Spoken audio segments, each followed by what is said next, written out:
Assalamualaikum warahmatullahi wabarakatuh. Berjumpa kembali di video pembelajaran Bahasa Indonesia. Bersama saya di channel Gandhi Oke.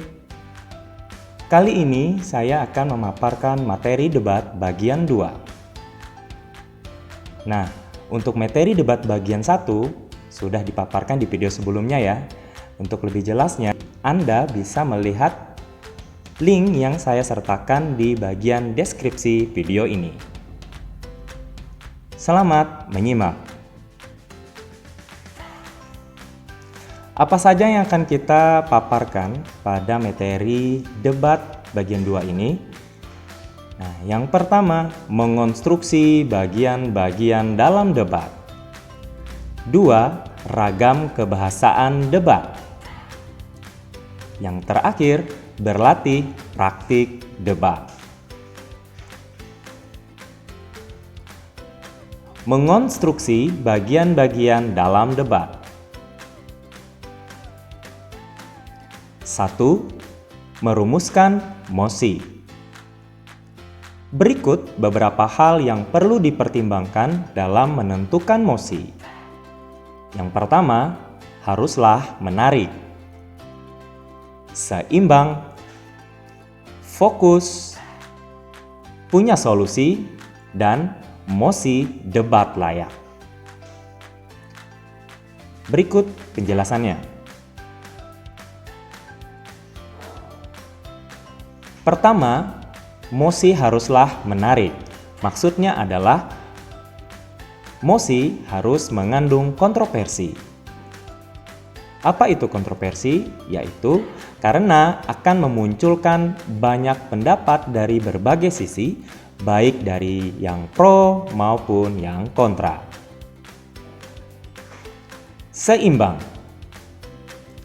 Mosi yang dipilih harus memiliki kekuatan argumen mendukung dan menolak yang sama kuat, sehingga jalannya debat akan menjadi menarik.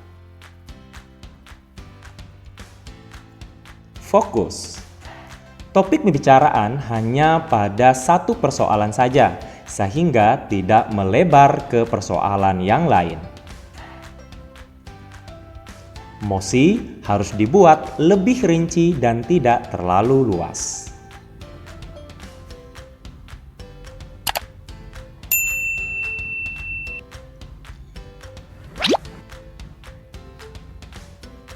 Punya solusi. Tujuan debat adalah memunculkan solusi terbaik dari permasalahan yang disampaikan pada mosi.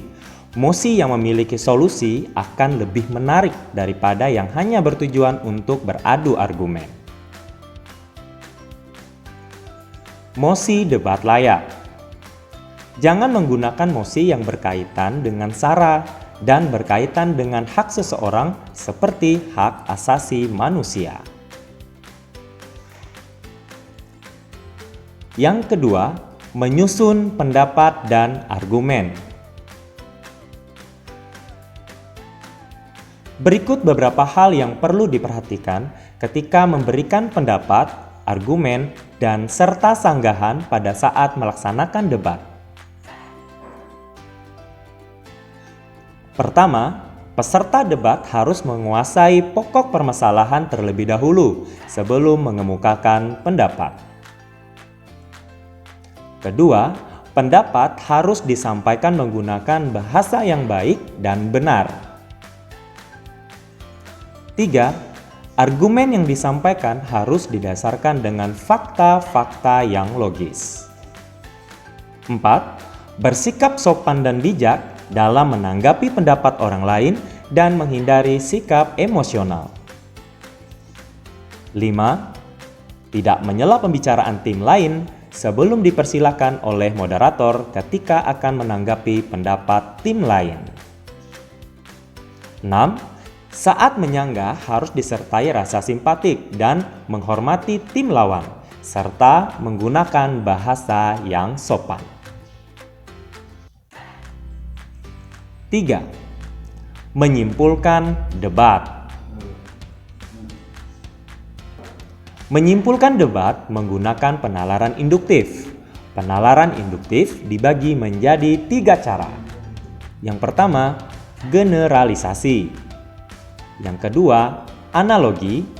Yang ketiga, sebab akibat. Berikut penjelasannya. Generalisasi. Generalisasi adalah proses penalaran yang bertolak dari sejumlah fakta atau gejala khusus yang diamati, lalu ditarik kesimpulan umum tentang sebagian atau seluruh gejala yang diamati itu. Analogi. Analogi adalah proses penalaran yang berdasarkan pada pembagian serta terhadap sejumlah gejala khusus yang memiliki persamaan, kemudian ditarik kesimpulan. Sebab akibat. Sebab akibat adalah proses penalaran yang dimulai dengan mengemukakan fakta yang berupa sebab dan sampai pada kesimpulan yang merupakan akibat.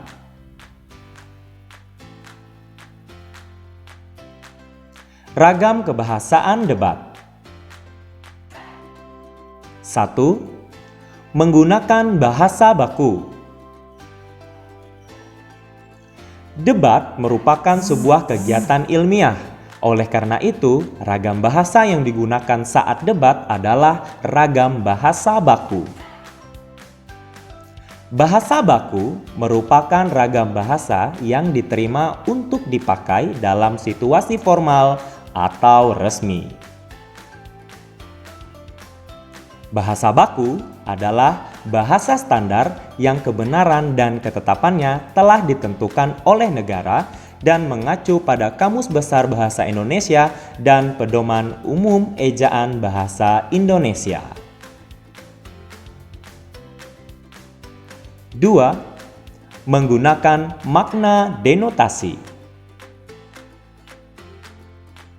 Makna denotasi adalah makna sebenarnya, apa adanya, dan tidak mengandung kata tambahan.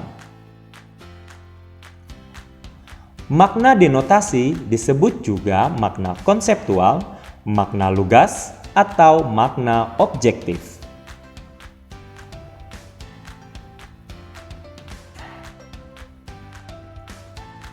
Penggunaan kata bermakna denotatif bertujuan agar pendapat atau argumen yang disampaikan tidak membingungkan.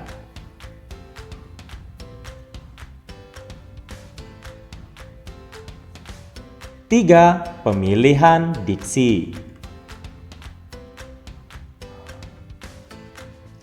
Dalam menyampaikan pendapat, peserta harus pintar memilih kata atau diksi. Diksi mencakup pengertian kata-kata yang harus dipakai untuk mencapai suatu gagasan, membentuk pengelompokan kata yang tepat, atau menggunakan ungkapan, dan gaya yang paling baik digunakan dalam suatu situasi. Diksi juga diartikan sebagai kejelasan wicara, seni wicara agar kata yang dimaksud bisa dipahami sepenuhnya.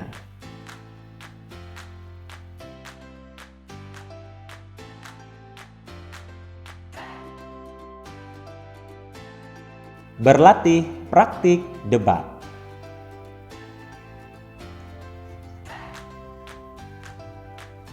Debat merupakan salah satu kegiatan positif. Dalam debat, Anda akan belajar untuk bisa mengungkapkan pendapat dengan baik dan runtut, serta menuntut Anda untuk berpikir logis. Debat juga memiliki manfaat untuk melatih keberanian dalam berpendapat.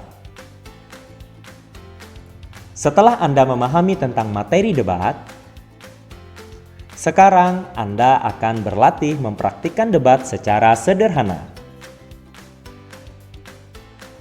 Berikut langkah-langkah untuk berlatih debat. Langkah-langkah untuk berlatih debat. Mempersiapkan mosi.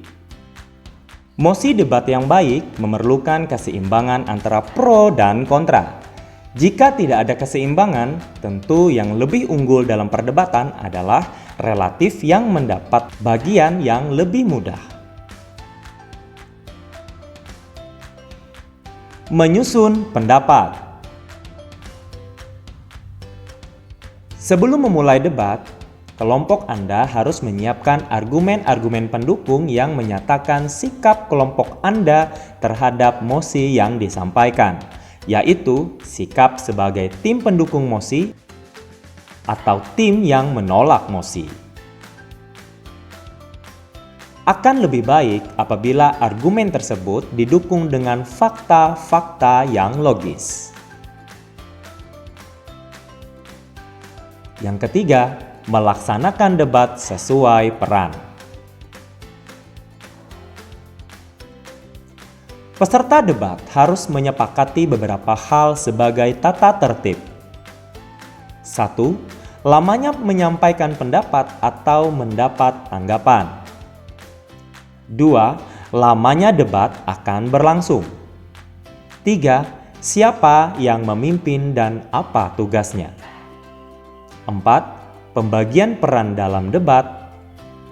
5. Melaksanakan debat sesuai peran masing-masing. 6. Menyampaikan pendapat harus dengan sikap yang santun.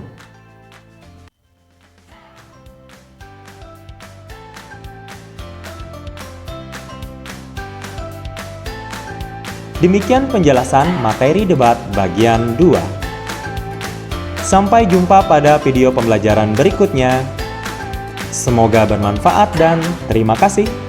Wassalamualaikum warahmatullahi wabarakatuh.